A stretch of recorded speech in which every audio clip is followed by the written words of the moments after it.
Yeah, we're already talking. Oh, and all right. There's a live button. Well, 3 weeks in a row. Nailing it. All right. Welcome, gamers, to episode 4 of Psvg Ot. I've missed you. How have you been? Wait, you're listening, so you can't tell me. Well, the people who can tell me how they've been is my awesome guest today, Devin. I rock the Papa Life Tyus, because taking care of the babies. Proud of you. And Caro, I don't actually know her last name, so I'll make one up. Superstar Awesome McNugget. McNugget. God dang it. How are we doing today, Dev? I am chilling. I am doing good. Just got them kids down, so now it is daddy free time. So I am ready to do this thing and then get on the video games. Great. And Carol, Superstar McNugget, how are you feeling? I'm feeling exhausted because I've been up now going on 16 hours and I'm getting over the cold, but I'm here. We're hoping this is one of the top 4 of those hours. Yeah. I feel good with that number. That's a good 4. ratio. Am I supposed to be here for 4 hours? No. Out of the 16, we're hoping that one of those hours we are in the top 4. Oh, okay. I was trying to math the percentages. That's 25%, right? I don't know. Yeah. At any rate. It's 25%. You're good. Good. Yeah, I mean, good job. You do math. Math. Nailed it. Now, the only thing that's happened to me this week is our AC broke on Monday. Ooh, well. We live in Texas. Yeah. I miss AC so much. Cold, no? I miss AC so much. And it's only 80. So yeah, it's it been can a get trying pretty week. stifling. $9,000 to get replaced. Whoa. Right? What? $9,000. I cried. I teared up. So what we decided to do, I'm going to spend my coaching money out when I get paid for that. So we're going to be hot for about 60 days. Yay! Oh. Well, at least you're heading in the fall, so it shouldn't be too Yeah, I bad. know. It's not that bad. It's going to get better. Yeah, it's just this week was rough. This week was, whew. All right. It feels so great to have 3 PSVGers in the room again. I had a blast with our guest last week, but I'm really glad Kara was here. She's one of my favorite folks around. And Dev, I love you. Muy mucho. No way. Oh, I'm not that cool. You are the only Nintendo Shack employee who has yet to tell me that I'm an idiot. So that makes you top 5. God. So real quick, this show is built on 2 main ideas. Number 1, we want to share some memories, get people talking, jumping on the Twitter, sharing stuff with us. And number 2, preparedness, as in we don't want you two to be prepared at all whatsoever. So the question we've asked every week in one shape or another, have I prepared either of you for what's going to happen today? No, and I'm scared about that, bro. Love it. Now, today's memory, really, really tough for me to come up with these ideas. We're the only podcast, I think, doing something like this. We're going to talk about our favorite Halloween memory. No one else does Halloween memories on November 4th, but we're going to because that's just how it worked out. So okay, I'll start, and then we'll go around the table and share these great memories and have people laughing, crying. So mine happens driving from a party. So I'm in high school, and we leave this party. It's me, my best friend Jonte, who Jonte is about 5 inches taller than me. I think he's almost 7 feet tall. Jesus. He's about 300 pounds at this point in time in his life, maybe 315. Just huge dude. We're in the car. We're leaving the party. I don't remember what we were dressed up as. I know it was something super lame because me and him were not creative. So, I think one year I went as a losing basketball player because our basketball team was really good. So I borrowed a jersey from a friend of mine who went to another school. I was like, I'm a losing. I thought it was a funny joke. He did not think it was funny. And so we go to the party. We leave. We're driving home. Chante proceeds to tell me that there's a ghost in his neighborhood. Now, again, there is 600 pounds of man in the front seat of this car. I'm driving. I'm in my Jeep. I'm like, There's no such thing as ghosts. He goes, I'm telling you, man, there's a ghost in my neighborhood. Like, you are a liar. He goes, yeah, it left the victim in the tree. I go, no, that is not real. We live in the 20th century, homie. This is not a real thing. There are no such thing as ghosts. Bet. His exact words. Bet. I go, fine. What you want to wager? He's like, dinner tomorrow. I'm like, listen, now this is high school, so like us going out to eat meant like we were going to the nice Taco Bell. That was a fancy place. You know, dropping $5, we can both eat some burritos. And so I'm like, you know what? Fine. Bet. You got yourself a deal. So we drive to his neighborhood, and he takes me on this creepy little river walkway. Like, river to the right, gravel road. I go, we can't drive in this? He goes, nah, man, it's not safe. I go, of course it's not safe. You're by a river at 1 o'clock in the morning. This is not real. And he's like, yeah, you got to see it, man. So he walks me by. Now, if you've been in the woods when it's dark and you are a city boy, it intensifies the fear, right? Absolutely. So, Absolutely. I'm hearing things that maybe weren't there. Like, they were there. Maybe it was the wind rustling, but I heard chains dragging. Like, maybe it was some leaves, but in my head it was chains. I'm like, this can't be real. No ghost service. So we walk. It feels like a mile, maybe a block, like, because that's how fast we ran when all this went down. So that's on the way back. So we get there. He takes me down the little like 5 steps down to the little river. He goes, look at the tree from right here. I turn and look at this tree, and I am telling you, there's a face and a little hand reaching out from the sideline of this tree. And I jump. I'm like, no. Mm-mm. And I start walking away. He goes, nah, man, if you wait, you can hear the ghost. What? Nah. At this moment in time, I have seen the creepiness in the tree. I'm like, no. I am going back to the car.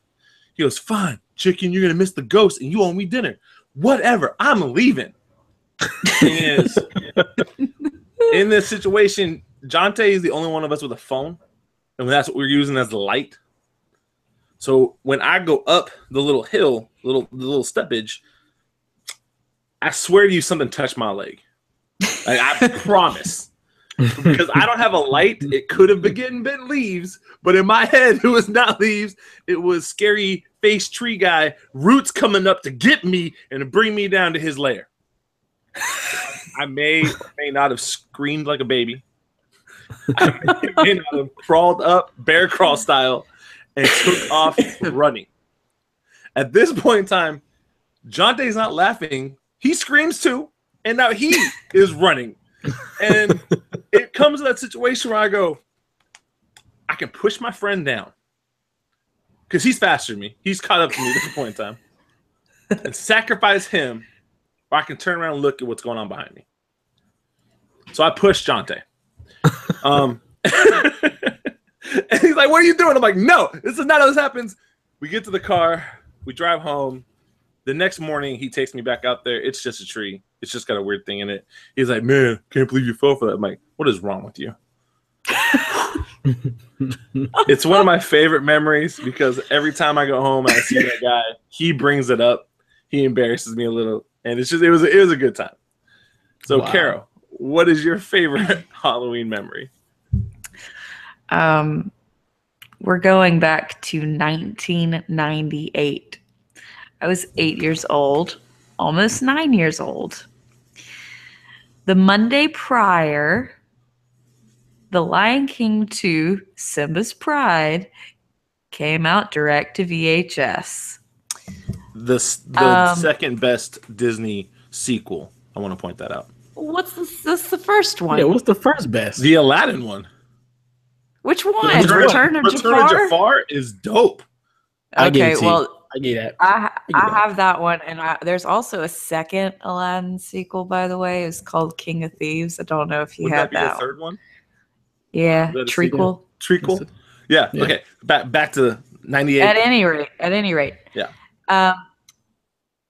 To go ahead and give background, every weekend around Halloween is the annual Georgia-Florida game between University of Georgia and the University of Florida. It's a big deal. It's called the world's largest outdoor cocktail party. My family has always been UGA fans. I'm like 4th gen graduate from Georgia, so like we take it very seriously. So Go Bulldogs. Go Dogs. And my parents were going down to the game that year in Jacksonville. Therefore, my grandmother, who always kept us in general, was keeping me and my sister. And Halloween was that Saturday. Well, we got a surprise from my mom the day that they were leaving. And it was Lion King 2, Simba's Pride on VHS. For those that don't know me, I am a huge movie buff to the point that when I was a year old in 1990, I was able to work a VCR without not even being able to speak. That's next level game right there. Yeah. Heck yeah. I still can't work a VCR. So, that's because they don't exist. What? No, they exist. They exist. Okay, good. I was about to get freaked out. My whole life's been a lie. I still got one. It's still in okay condition, but at any rate, the only real memory that I have was that evening, me and my sister and my grandmother watching Lion King 2, Simba's Pride once, twice. We went to dinner. I think we watched a third time before we went to bed. And literally, that was October 30th. Literally all day on Halloween, I watched the daggum movie. Like, I can't even tell you. But to this day, my sister and I can quote the movie backwards and forwards. So that just goes to show you. And I don't even remember what I was for Halloween that year. I really don't. Good movie. Yeah. I don't know if that's a particularly scary thing or Halloween related, but it happened the weekend of Halloween and the day of Halloween. So that's probably the most vivid memory that I have just in general of Halloween. I know it's weird. Nah, I love it. It actually reminded me of babysitting. That's what happens when you get a Disney girl talking about Disney shit. So. Do you guys remember awesome. the old karaoke tapes that Disney put out that were the sing-alongs? Heck yeah. Oh man, yeah. That was sing along with your favorite Disney songs. Heck yeah, man! Are you serious? That's how I made money. I would babysit. I would put in that tape. Kids would do their thing. I would just sit and relax. I don't remember. I just y'all do you. And that's the cheat code for baby money. Cheat code right there. Love those. Big Dev, favorite Halloween memory. Okay, so I have never really done a whole lot for Halloween. And my favorite Halloween memory is actually something that I don't exactly remember, but has to be told back to me. I think it was maybe 2003. I was still in college, and we went to some Halloween party way out in like Agora, which is a good 30-45 minute drive from where we lived out in Northridge. It was me, my wife, who was my fiance at the time, and my boy Steve. And we go out to this party, and it's it's a cool party, but I mean the alcohol is just flowing. And of course we pre-partied before this. So I get there. It's cheaper that way. Yeah. I get there and I'm already lit.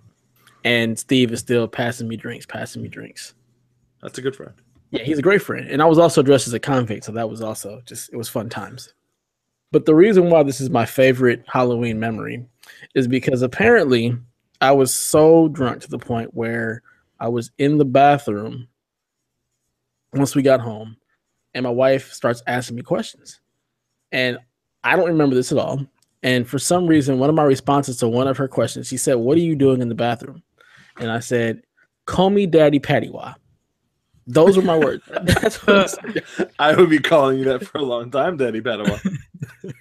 I don't know what that was supposed to mean. I don't know what I was thinking or what was going on. But she said, "Okay, again, what are you doing in the bathroom?" And I repeated, "Call me Daddy Pattywa." Like the exact same thing I have no idea what that meant, why I said that, but that is my favorite Halloween memory because it's one that I don't remember, and it's just hilarious to me that she asked me something and I said said the same thing twice, and I was just that gone that I have no idea what I was talking about. Yeah, that was my favorite because I don't do a whole lot for Halloween ever. We pretty much just chill. So nice. Now, PSVG, this is the first time for us. Tyler was going to be on here with us, but he told me he was going to hang out with a friend.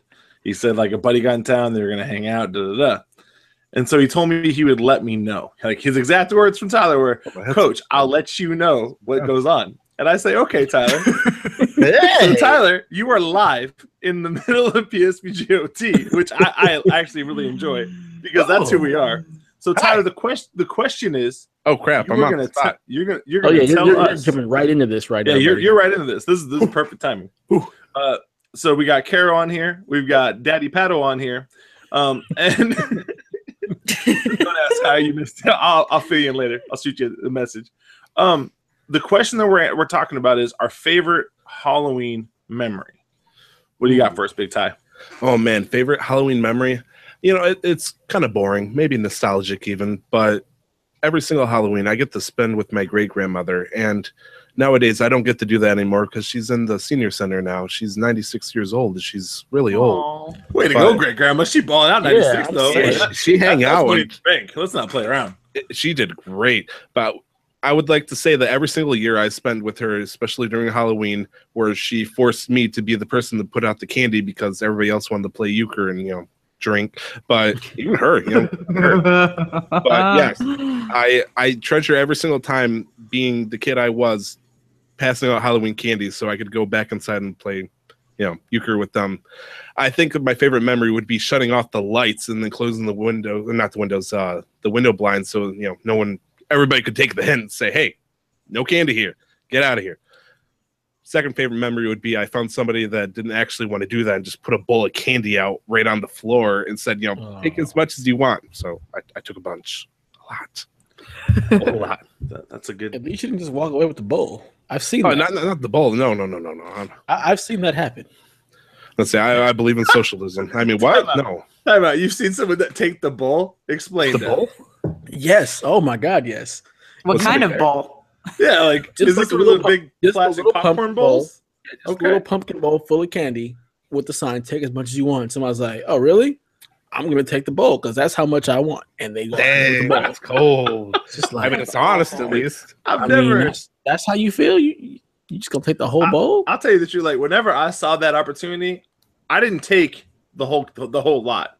I would take the things I wanted. Exactly. So I love caramel. Oh, me too. Love it. And so if there was anything with caramel in that bowl, that was coming with me. Like that Milky was Way, coming out of the simply bowl. caramel. Oh man. Oh yeah. You love the people that get out like whole cans of pop instead of just candy. They just give you a nice 12-ounce can. I don't like soda, so that one doesn't work for me as good. Like the only time I've liked soda is at the movie theater. Like if I'm at a movie, I'll have some soda. But otherwise, I'm like, I'm good. What is the soda? That's what it's really called. What is pop? What is pop? I ain't never heard of that before. Coke is where it's at. Yeah, Coke. All we just say is down here is Coke. Can I get a liter of cola? Can I have a physically carbonated beverage, please, kind sir and scholar? So we got to get into our memories. I can't wait for when Kevin has to do his editing stuff. So, all right, let's get into like, whoa, Tyler's here. Jeez, what's going on? So let's get into our questions. So the first one, it's actually from my wife. She wanted to know, in your opinion, at what point are you considered a gamer? We'll start with Carol. Oh man, why you gotta put me on the spot? At what point are you considered a gamer? You're considered a gamer when you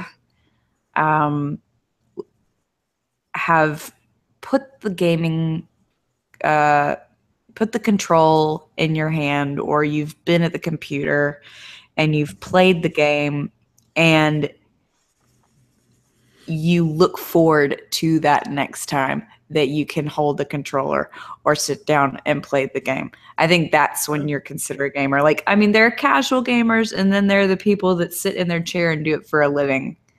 I'm a happy medium. Nice. But Okay.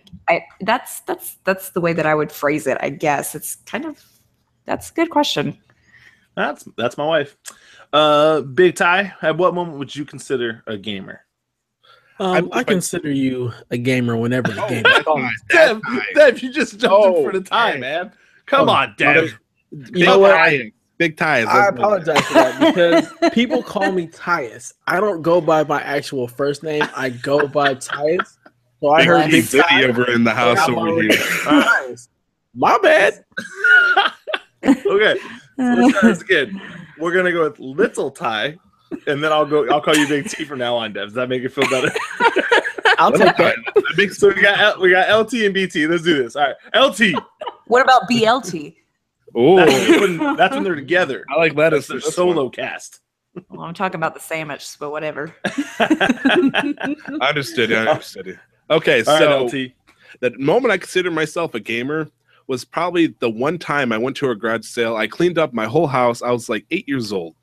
And for whatever reason, my mother used bribery. It worked. Hey, it worked. I cleaned the house. Got $5, went to a bunch of garage sales with my great-grandmother, or my grandma, and oh and behold, there was a Game Boy Color Pikachu edition. You might have heard of it. You might have seen it before. That's cute little Pikachu and a Togepi in the corner, or maybe Jigglypuff. Doesn't matter. Anyways, my sister picked it up and she's like, oh, look at this. A Game Boy Color. And then I snatched it out of her hand and then I bought it with my $5 because it was $5. And the moment I had that and I got my first Pokemon game, I realized I had a whole world of escapism to, run off to. And it was beautiful. And so I would like to say that was probably the moment I realized I was a gamer, especially because Pokemon was the rage, and I had Pokemon Yellow. Everybody else had Pokemon Red and Blue, and using the Psvg glitch to, cheese up to 100, and so I was fighting them with like level 60 primates. Anyways, I would like to say that was probably my moment. I gotta interject because I just realized that we're talking about when we decided that we personally were a gamer. Is that the question? The way she wrote it, she said, at what point are you considered a gamer? I don't know if she's using you as in would you consider people or you as in you personally. So let me change up the story a little bit. When I got the Game Boy Color, a glowing, beautiful light shined from above. And somebody smiled on me and said, well, little Tyler, you are a gamer now. I was going to come in and be like, well, when I personally realized that I was a gamer, I was 2 years old and I had the daggum Sega Genesis in front of me and I would not stop playing Sonic 2. I think that was when. Sega Genesis had that sweet basketball game where if you could get the timing down, Riley's basketball? I don't remember which one it was, but if you could get the timing down, anyone could make a three. Like, I remember I would play as the Blazers. No, I know which one you're talking about. I could get Kevin Duckworth to be burying three-pointers, and this guy is barely good at the free throw line. I just remember the joy. I was like, I am the greatest shooter alive. It was just because it was a bad game, but oh no, it is what it is. All right, Big Tyus, how about you? All right, so the moment I knew I was a gamer was when I first laid eyes on the Nintendo and was just like, what is that? I want that, and proceeded to play it all night long at a sleepover, and then came home and my parents got it for me like the next week, and the love was born right then and there and has never stopped. So that was when I became a gamer. But what I would say is somebody becomes a gamer is when the game calls to them. When it's one of those things where it's something that it's not just something you do in passing, but it's something you're thinking about. It's something that you can't wait to get back to. Yeah. That's when you have ascended to gamerhood. Okay. Gamerhood. I just recently found out that like I want to say about a year, 2 years ago, when I realized like I was a gamer. Like I'm all about it. Before then, it was mostly sports games and mostly playing games by myself. But I met Nathan Thomas and Dan and Josh and this Brian and Ray. And when I met those guys and I had this group of people to play with, changed everything. Then I became a gamer because then I just wanted to play. I wanted to play whatever I could get my hands on. I remember Ray had 120,000 gamer score when I met him 2 years ago. I had 70. I am now ahead of him by almost 30,000. Wow. Because I want to play, and I want to play everything. And so that would be for me. And for people, I believe if you play board games, if you play phone games. If you're playing a game, you are a gamer. I don't have an issue with the difference. If you playing games, you're a gamer. Whichever way you prefer it. Even though the next, I even count mobile. I love mobile. I play what's the Disney one? I'm hooked on that one. Kevin and Carol got me. I love that game. Appear in the mirror. Yeah, I love that game. I'm so excited it's taking off. So, all right, Speaking this next of which, one, you got me checking on it. Yep, this next one has a little story that to with it, and then we'll go around the horn. This is from Keontae, and he says, "With Coach hating Nintendo as much as he does, do you think there is a way to help him find some love for this console? P.S. Coach, tell them about my socks." All right, we're in PE. Keontae's a very good athlete, fast, shifty, good running back. And I see he's wearing Switch socks. They're these little Nintendo ones. Oh, bless. And I walk over and I say, "We need to call your mom and dad. You're in some trouble." And he goes, "What?" "Oh, yeah." And so I call his parents. And his dad and I are really cool together. So like I knew I could do this. And I was like, "Your son's going to be expelled due to some situation that led to him basically breaking school policy." Is what I mean. He's representing vulgar material. He's like, "What?" And he starts yelling at Keontae on my phone. "Keontae, what are you doing? What did you do?" And Keontae, "Coach, Dad, I have no idea what Coach is talking to."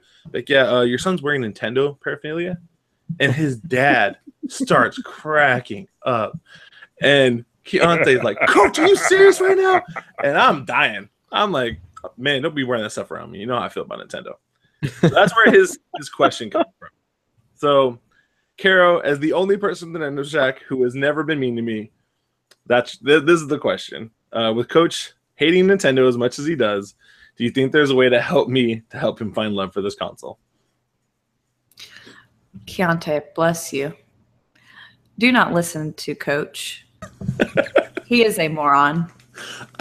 Man, now the entire Shack has insulted me. That went by quickly. Jesus. Insult is, well, I don't know. Listen, there's some people that like what they like and some people that don't like other things. I am one of the people that really craps on Xbox, and I just cannot stand it. It's to each his own, to each her own. If it isn't his cup of tea, it isn't his cup of tea. I don't like hockey, but I'm obsessed with football. There are some people that think that American football is the dumbest thing on the face of the earth, but they are obsessed with hockey. There's something out there for everybody. And even though Nintendo wrote the book on modern gaming, and still keeps doing the same thing over and over and over again, hasn't developed anything new in 30 years. Semantics. Let's leave that for another debate. I understand. My bad. We got some words. You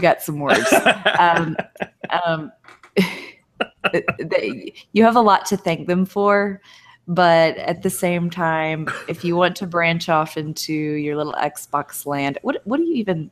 Your Xbox, right? I own all three, but yeah, I primarily play Xbox. Why do you own all three? I like games.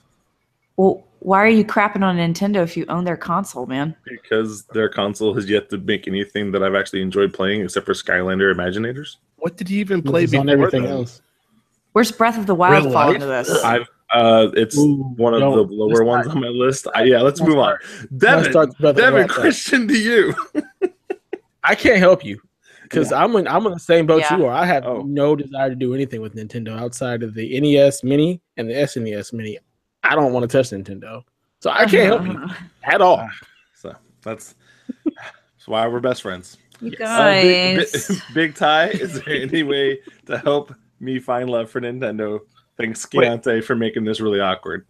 I thought it was Little Ty. What are you doing to me, man? Oh, Little Ty. My bad. LT. Okay, LT. I'm a lieutenant. Okay. I'm going to walk away for a second. This is your inner conscience speaking. Please, you must understand. Nintendo is the only way to go. All right, I'm back. Anyways, I'd like to say that everybody's choice Only on the OT. Why is my inner conscience a demon? Because you do not like Nintendo. That's why. Who is that? Jeez. Anyways, God dang it. anyways, you know, everybody can love their own console. Like, I was on a podcast just yesterday that was like 100% talk Xbox talk, completely over my head. You know, it's okay though, because people love Xbox for a reason. People love, you know, Sony for a reason, and I would like to think a huge majority really loves Nintendo for very good reason. Now, you may call them childish and all the, you know, wild stereotypes, but Nintendo is Nintendo. If they like Nintendo and they like, you know, the games that it brings, which, you know, I'm totally in that category by a landslide. Coach Mo, you totally understand that. But hey, if you like Nintendo, you like Nintendo. And if they want to represent, you know, on your territory, then yeah, I really don't know where I'm going with this point. I keep saying Nintendo, Nintendo. And I'm going to put my hands up. Nintendo, Nintendo, Nintendo, Nintendo. Okay. Keonta, you will be running for this on Monday. Just remember that, big guy. Throw All right, some next up downs question for me. comes. Give him some up downs just for me. I got you. Next question comes from James.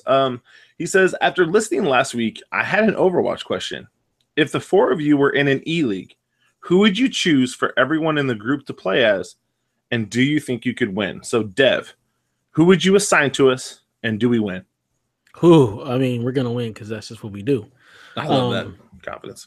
I'm gonna give you Reinhardt, Mo. Okay. Just- I mean, yeah. You're a large dude, so it makes sense, right? Caro, I'm gonna give you Mercy. I knew it. I mean, it fits. It fits. I guess. Tyler, I feel like you're that Soldier 76 dude. You just kind of jack of all trades, get it all done. So that's who you're gonna be, and I'm just gonna irritate people and be Hanzo. We're all soldiers now. Oh, Caro, who would we be, and do we win? You're asking the wrong chick because I've never played Overwatch. I know of characters, but I do not know what they represent. All right. But I would actually put myself as more of a diva. That's a great character. Interesting. I'm going to cosplay as her, evidently. Oh, Okay. Crossplay. Interesting. But yeah, I'm deferring to y'all on this because I don't know what I'm talking about. Little T Izzle. It's on to you, sir. All right. Coach Mo, you're going to be my Mercy. Okay. Devin's going to be my Zarya. And I'm going to have you, Caro, as May. And then, of course, me as Reaper because I want to take all the credit. You all going to support me. Die. Okay. Yes. High five. For me, Caro, you would be my McCree. Devin, you would actually be my Soldier 76. I see how it is, Mo. I would stick with my Reinhardt or a diva, someone with a shield. I'd be good with either one. Ty, I feel like you would be a great healer. And so on that, I prefer Mercy because I feel like Mercy's skill set is really good. But Ty, my reason that I think you'd be a great healer is I feel really confident with you on the sticks with all the videos I've watched you put up. Yeah. So you could come in behind and, protect McCree, you could protect me, protect Dev. I feel good with it. I'd love That's to a good call. die. That's what I'm talking about. That's good. If you wanted to. Right? I'm 13-0. I need to be. I gotta have a flaw. I need to have at least one. No, I wouldn't let you. You could jump off the pit. I'll pull you right back out. I like that. That's a good teammate. The next one comes from Mason. He wants to know, why do you do this podcast, the PSVG thing, when it's a labor of love? Caro. Do you know what? I got asked this question today by the folks that I tailgate with. Do you do it for money? No. I do it because, number one, Donnie is our overseer, or he owns and runs the place. Donnie and I met at GameStop that we are both regulars at during the Switch launch earlier this year, Breath of the Wild, and we were waiting for the midnight release to happen, and we were talking, and he really, like, I don't talk games like that except with my husband, but even my husband will admit, you're in a league of your own and you know way more about games than I do. And Donnie and I just talked and he said, do you want to be on my podcast? We need a girl. And I'm like, this is like out of Mean Girls where it's like the mathletes ask her, it's like, we can get scholarship or something because if we get a girl or some crap like that. I'm like, I tried to be the girl and they didn't let me.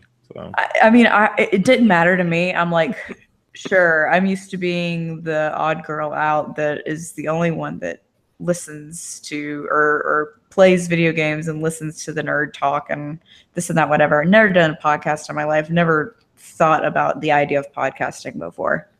But I got into it and I started doing a little bit of the splash art and the thumbnails and everything. And I'm not getting paid for this. And I have plenty of other things that I could be doing with my time. But just the fact that I'm able to enjoy the camaraderie with other people that enjoy things that I enjoy on a level of like, okay, some of y'all might be way more into it than I am. I'll admit that. But just, people to relate to. And for me, it's more of a going into a social, I don't know. I feel comfortable with it. And it's just something that is, a labor of love. But at the same time, I feel like it mentally, socially helps me cope with my extreme nerdgasms, need to like spiel about everything. It's an outlet, a social outlet. So I really appreciate you guys, and I really enjoy that question. We appreciate you. Oh, I appreciate you too, Carol. Come here. Let me give you a hug. I'm a member of the Carol fan club. I have the coffee mug. I had the t-shirt. They sent me a double XL, and I was like, that might fit my leg. So that ain't happening. My hip. Might go over the calf. Maybe breaks the ankle. Dev, same question to you. Why do you do the podcast as PSG thing when it's a labor of love? Like Carol said, like it's a social outlet. Like I love being on Discord and just talking games with you guys. Just being able to talk shop, It's a lot of fun. It's an outlet that I don't have otherwise. Like none of my friends are into games into that the way that I am in the games. They'll play Madden, they'll play the CODs, but they still come to me like, when is it coming out? What's new about it? Like they just play those few games, but they're not into gaming. So that's why I do this. Like it's a place where I can come and just be 100% genuinely me and be able to talk about the thing that I'm the most passionate about with people who are also extremely passionate about games. So it's just a really, really wonderful place to just be able to come and be me and be able to enjoy the things that I enjoy with people who enjoy it as well. So it's that outlet. It's that social outlet that I wouldn't have otherwise. Man. So it was great. I love you guys. It's awesome. Love you too, big guy. LT, how about you? I got to be careful here, man. I don't want to say too much. I'm going to start breaking down into tears over here, but you're allowed to. This is a safe place. OT. Okay. Everything goes in the OT. Anyways, I used to do a podcast before this, raised it off the ground. It was mine, not mine alone, me and my best friend and my fiance. And we totally did podcasts together about video games. And it was that nice social circle, even if it was amongst the three of us, where we could let everything on the table. We can pour our hearts out just for that hour and a half segment where we could talk. And it felt great. It was relieving. It was almost something I totally look to every Sunday. And it was definitely that stress reliever to give everything about what you wanted to do with the game. And I know I'm doing a poor way of explaining that, but you're crushing it, man. Keep the confidence high. Like you're doing great. Well, my best friend moved out of the house because, he had a life and he found his place down out of the house. Went out of the state even, and times came hard where I couldn't do a podcast with them anymore. And so everything kind of fell apart and I kind of felt, sad and rejected. I just couldn't talk to anybody. It was an addiction I needed to have fulfilled. And all of a sudden I just, out of the blue, I tweet one random person about Zelda, and Donnie's bot program on Twitter picked me up instantly. I'm not kidding. He had a bot program picked up to pick me up. Beam me up, Donnie. And I was like, That's what he does. I checked out his bot program. I kid you not. Checked it out, and I saw playsomevideogames.com, and I'm like, wow, this guy really has it together. He's done everything I wanted to do, and I did, but he's still going. And it's like, if my ship has sank, why not join his crew and keep the dream going? And, I was really hesitant at first, but as I met more and more of the crew who shared, the same interests, it was like I joined a whole new world where I could speak openly and, be honest about myself and the times I played with games. And you know how it is, guys. You get to talk about a game that you really like and you have fun with it. And then you get to, argue the crap out of each other, whether or not that game's good or not. And whether or not, Microsoft is the best, company for console games or whatnot, and what it is. I'm just kidding. No, I think they are, but I'm sorry. I thought it was you first. I was mistaken. Anyways, I think that's the reason why I joined, is because I felt like Play Some Video Games was able to offer me a chance to be myself, to be accepted. And on the other hand, I'm a glutton for attention. So that's the other thing. When he told me I was going to be the streamer, I'm like, why, of course. He's like, you got the materials? Yes, I'm an attention glutton. There's another term for it, but family friendly and all that. But yeah, that's my reason. I'm glad I'm with the PSVG crew.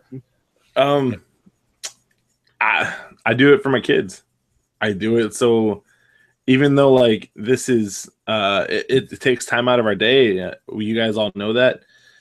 I sit down and I get the questions and I work on the little things, and this is literally the happiest I am during the week next to coaching and teaching. There's nothing else that gives me this same sense of joy. Not even mad? Even mad, even Brink, guys. Wow. Brink? Even Brink. Wow. I just love it, and I love doing it for my kids. I love the conversations I get to have with them. I love the relationships it builds. And to be honest, I needed a place where I could be someone other than a football player. And this has helped me with that identity of who I was, and it's calmed me down. It's calmed me down a lot. And I just really appreciate, again, what Donnie and everyone's done. Shout out to Big Kev. He does a lot behind the scenes, and I don't think we ever tell him. Now, Kev, there's a moment like 5 minutes ago that if you do not insert the words "a whole new world" when Tyler says it, I'm gonna cry. Now I know you're not even listening.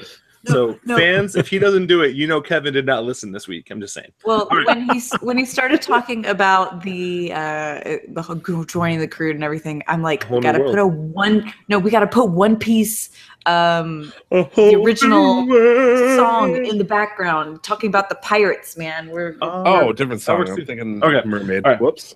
All right. So our next question. I gotta show you the world with all my PSVG bots. Sorry. Splendor. Chris, she asks things that you were the most scared of, and she told me to lead off with this, so I will lead off because this is an easy story for me. I am terrified of snakes, like all snakes. I'm next. When I go to the zoo, I will not look at the snake cage. I will cover my face and walk by. I hate snakes. I have literally pushed my wife towards a snake because I thought it was a snake and run the other way. I will sacrifice my marriage to get away from a snake. I hate snakes, and she knows. And I don't remember who it was. I can't remember if it was a friend, and she was laughing because they had a snake and they were taunting me with it. I was like, if that touches me, we're not friends and we're divorced. Y'all know I don't play with snakes. The snake went away. They were fine. So cool. Terribly afraid of snakes. Marriage. Carol, how about you? You don't get to be afraid of snakes without a reason to be afraid of snakes. Uh-oh. Story time. Hold on. I lost my audio. Hold on. Wait, we're gonna have to. Okay, sorry. I can show you the world. Okay. Shining, shimmering snakes. Nope.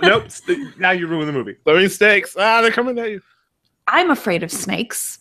When I was 14 years old, I was walking my 2 golden retrievers with my mom down the neighborhood.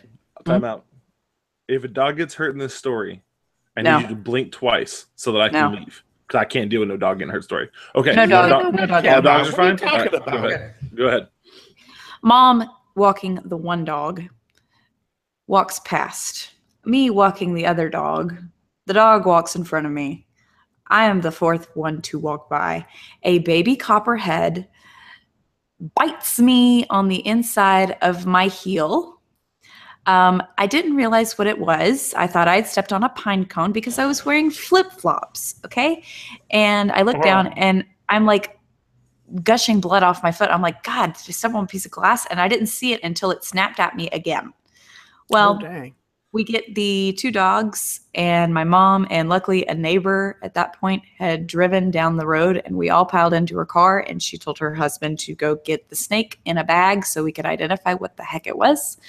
By the time I am back on the other side of the street to my house, the pain has gone from my heel all the way up to almost my knee. The EMTs get there and they mark with their fingers, like pressing on my leg where it is and all this stuff.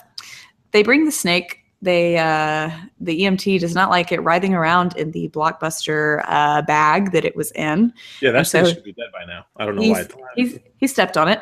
And I get to go to the hospital, and there at the hospital, they identify it as a baby copperhead. And the thing with babies is that they release all of their venom because they don't know how to control it or do a dry bite. So I got the full blast of this thing. They only had 2 vials of antivenom at the hospital that I went to. So I get life flighted from that hospital up into Children's Healthcare of Atlanta in downtown, midtown Atlanta. And I was the youngest to be treated with the new sheep's blood antivenom in the state. So I had lots of doctors coming around me. That was 13 years ago, and I can't even look at a snake. Picture or anything. They're the devil. They are the devil. So A whole lot of good sense. I'm afraid of snakes. Yes, I guess that makes sense. I got a reason. Oof. LT. Yeah. Biggest fear. Thing you're most scared of. I mean, I can't really, trump that one if we're gonna go in Euchre's term. I guess my biggest fear is, I'm gonna get deep and emotional here. I would say probably my biggest fear is rejection. Huh.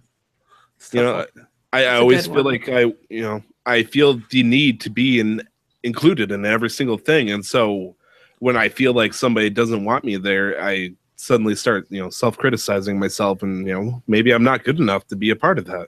And of course, that's a common misconception. There's obviously a lot of times where there's reasons where they don't want somebody in or they can't have somebody in, but still, the moment you say, "Hey, I don't want you in my group," a lot of things really happen, and my biggest fear is that initial feeling of dread and worrying and doubt that you're just not good enough. Man. Got deep. Yeah. Sorry, I know. Big D. Hey, it's all good. Snakes too, by the way. Scary shit. Stuff. Thank you. Def. Thing you're most afraid of or scared of. Spiders. I cannot freaking stand spiders. Yeah. Like, I saw arachnophobia as a young child, and it scarred me for life. Oh God, they creep me out. In video games, they creep me out. World of Warcraft and spiders, I had a hard time killing them because the sound they make, what they look like, they're huge. It's just creepy. Man. I can't deal with spiders. I can't do it. Like now, I have to get all my courage to kill them. Speaking of which, tarantula. You've seen tarantula? I've never seen a tarantula in my life. Oh yeah, one of my best friends had one. man, if you played Animal Crossing, the tarantula in that one is a nightmare fuel. Is a tarantula in Animal Crossing? Yes, it's one of the bugs you can catch in the summer. Oh my gosh, because it's one of those bugs that you can catch in the summer that, okay, not only are they there and really rare and only available at night, you have to sneak up on them and they will chase you and bite you. And if you get bitten instead of catching them, you end up passed out in front of your house. Oh my. Yeah, see, no thank you. No. Wait, a tarantula does that? Isn't their venom sting like as vicious as a bumblebee? It's it's the tarantula and it's the scorpion. So those two in the Animal Crossing games are the ones that do it. Don't ask me why, but yeah, that's some That's messed up. fight or flight stuff going on right there. No, I will be flighting. Flight all day. But speaking of the spider thing, actually, a few nights ago, I had a dream that a huge spider was trying to press its way through the door, and I was literally pushing my shoulder up against the door, trying to keep it from coming in. You don't have a passport.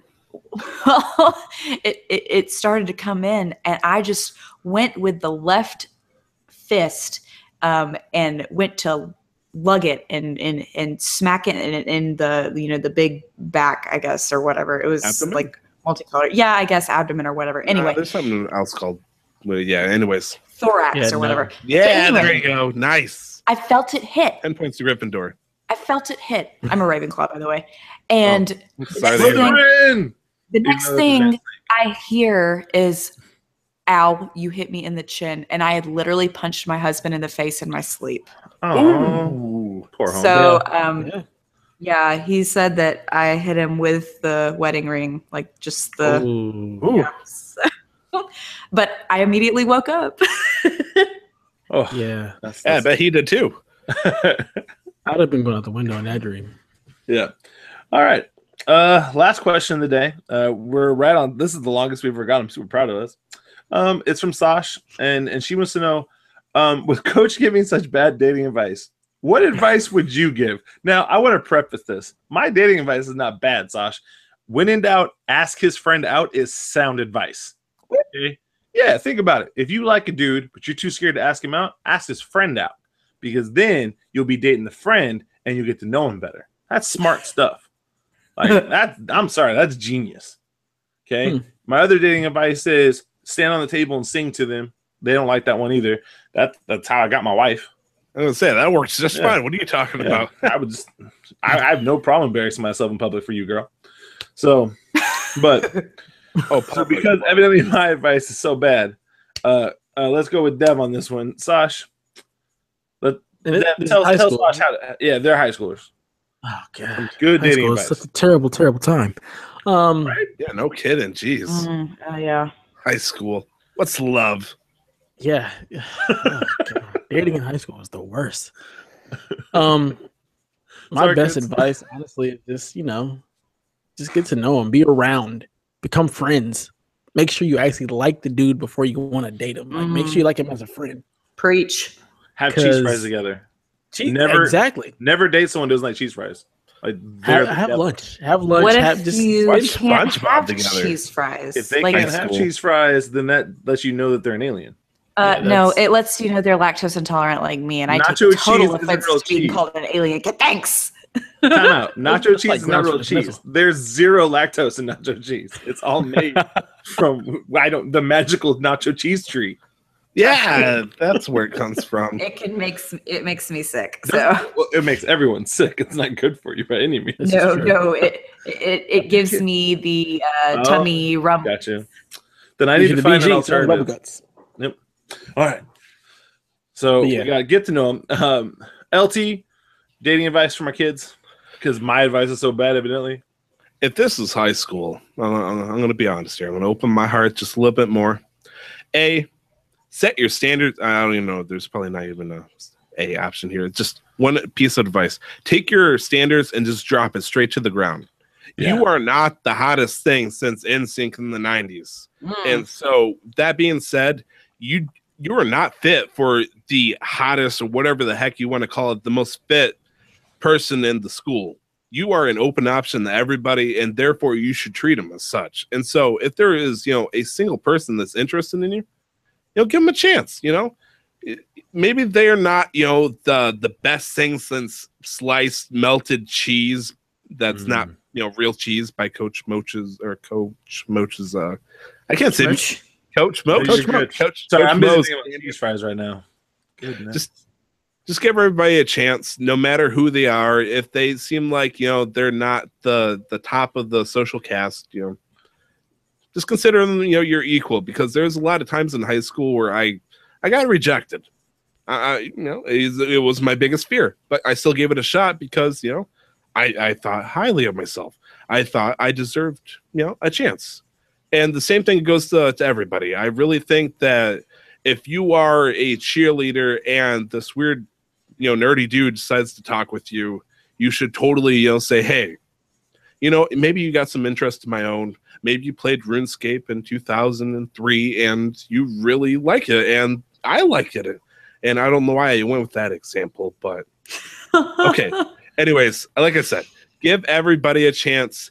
Don't raise your standards in such a way that you exclude even yourself. Yeah, that falls into the advice I give. I say if they can read and write, yes. If they can't, walk away. That's really easy. So no, I mean, are you saying it in English? I don't care if they can read and write. So okay, suck a little bit. Don't speak German to me, man. I ain't about that. Hey, you didn't say all speak. Right, Caro. That's French. I don't know. I'm not a doctor, folks. Stop yelling at me. All right, Caro. Better dating advice than the stuff that I say. I'm going to be blatantly honest with you kids. High school is such a volatile time, and I don't personally speak to anybody that I went to high school with. Now, that's not the norm. I will say that. I am the exception to the rule, but it's because well, I was thrown into a private school at a late time because the school system where I was not good, and my parents wanted to make sure that I had a chance to graduate from an accredited school. Mm-hmm. High schoolers are mean, and I know that the dating thing seems like it's the cool thing to do, and that you feel like you should be doing this. And if it's not what you want, then don't do it. I had maybe 2 boyfriends in high school before I realized I don't need anybody. And I didn't date until way after college, and now I'm married to the guy. So he is awesome. Good job. Don't feel thank you. Don't feel obligated to date somebody that just because everybody else has a boyfriend or everybody else has a girlfriend. Absolutely. Be comfortable with being alone. Yep. Because in the end, you've got yourself, and people come and go all the time. So sorry to be a Debbie Downer about that, but I mean, it's important to be. That's real talk right there. Yeah, it's important to be comfortable with yourself before you have to worry about other people being with you. And here's the thing, like, so again, for me, Sasha, and me and her literally, like, we joked the rest of the day about this question because, like, my kids know that my dating advice is there because they should not be taking it seriously. If I have a student use the L word with another student in their relationship, I make fun of them relentlessly. Because no, Tyler. I'm sorry, folks. Love is a big deal. It is. I've said this to my kids, and they know. The only reason I knew my wife was the one was she was the first girl I ever dated where I did not cheat on her. And my wife knows that. Like, again, I was not a good person prior to meeting my wife. My wife was such an amazing person that she made me want to be on her level and built our marriage. It built the last, we're going on 10 years. 10 years. And I can't imagine life being anywhere different. Like, I couldn't imagine a world where I'm not married to her. That's how great my life is. Like, she's the truth. I love her. And so with that, like, I try to tell my kids, like, you need to understand that what you feel now, this is chemicals firing in your brain at 1,000,000 miles an hour, and you don't actually know yet. Pheromones, man. And guys, yeah. you are at an age around you might think that you've gone through puberty already, and you got the gun, but not the training. You are puberty is a continuous progress that will go up until your mid-20s probably. And you know what? You have a lot of chemicals in your brain telling you one thing, and the next day it's going to be completely different. Yeah. So with that, and again, it applies to some of our adult listeners too. Dating is really tough. I know it. And so I try really hard to let, like, a buddy of mine, he was working on the whole online dating. I was like, man, you got to offer him some chicken. And he'd be like, what does that mean? And I'm like, chicken is the best food in the world. You Yes, can't. Oh, You yeah. can't have. Hey, man. You can't have a bad time with chicken. I'm like, just go get some chicken, and you'll meet some ladies. And he's like, what are you talking about? And I'm like, man, you could go to the store, you buy some chicken, and you talk to the ladies there, and you share the chicken, and then you start dating. It's really easy. And I know it's not that simple, but like what I'm trying to explain to him through my own goofy method is this: when you get older and you start dating, it should literally be a spark that starts something or a conversation, and then it should be the process of joking and laughing and getting to know one another. And if you don't follow that, if you just go, oh, I like the way this person looks, that's not enough because looks fade. That goes away. Have any of you ever met your loved ones online? I have not. No. I I met married to my I high met her in school college. sweetheart. I got lucky. I'm gonna say it's kind of embarrassing to admit, but I kind of laugh about it now. I met the person that I'm engaged with for 5 years. Well, not for 5 years, but I've been with for 5 years online in the same city and all that. So I thought, I just thought that was crazy. My sister is with somebody she met online as well, and they've been together for a good while. All right. So. Well, folks, this has been PSVG Ot. We're 2 minutes over, but I think that we can't get yelled at because we're the only. I said it. What up? I like it. We're the only podcast that was under the last 2 episodes because we had some rollover minutes. There we go. Real quick, roll them up. Shout outs. Caro, anything you're working on? Where can people find you on Twitter? Yeah, you guys can find me at the Nintendame on Twitter. If you can't find me because you can't understand what the heck I just said, just go to the PSVG group and you'll be able to find me from there. I am currently working on chipping away through Mario Odyssey post-game and catching up on all of the other video games that I have not been able to do due to personal, crazy real-life drama. So that's that. And you guys find me there. All right. LT, how about you, bud? Hey, Lieutenant Surge here, the Talk Baby. Now on Twitter, you can check me out at 2times where I can tell you wild stories and other boring stuff of, minute detail. But yes, in twitch.tv/PSVG is where I stream. Right now, I'm suffering from bronchitis, which, I'm working through the podcast and all this stuff. Every 5 seconds, I go dead silent and start coughing wildly. So if you can't hear that, it means I'm doing my job right. But hopefully soon I'll pick up Amnesia and finish it once and for all. Coffin partners. Yeah. Coffin partners. Because we talked about Halloween and coffins and my bad. All right. Devin. Whatever. How about you, bro? You're the boss. Oh, man. You can find me at Dev Titus on Twitter. Always talking trash about Nintendo mainly. I was going to say, you're talking about trash. You talking Xbox then? No, mainly Nintendo. We were talking about Mario Odyssey's development process. Ooh, third grade. Yeah, that's the same model we use when I was in I'm third not grade. lying. We can talk, but we're going to push ourselves over. Yeah, other than that, I'm playing Destiny 2 and jumping into some Assassin's Creed Origins. Can you see the Destiny shrine up in the corner? Can you see that? Of course. Yeah, I've been peeping at the I got you. Got you. And you can find me at Coach Hulk on Twitter. I'll talk about everything. Again, I know I give Nintendo a hard time. Don't tell Donnie because he probably won't listen to this one anyways. I do like my Switch with Stardew Valley. I thought that's a really great way to play that game. I'm trying to romance my girl. I'm not going to tell you who it is. Make a surprise. See if people can guess. There's a girl in there. Oh, yeah, that's purple hair. Love her. That's my boo. I was going to think about it for 3 hours. Come on. So there's some things I don't like. I'd love to discuss that with you more. Please don't throw hate my way. I have a strict rule on haters. I tend to just walk away because it doesn't matter to me. So we love y'all. Thank you so much for listening. This has been another PSVG Ot, and that's game over.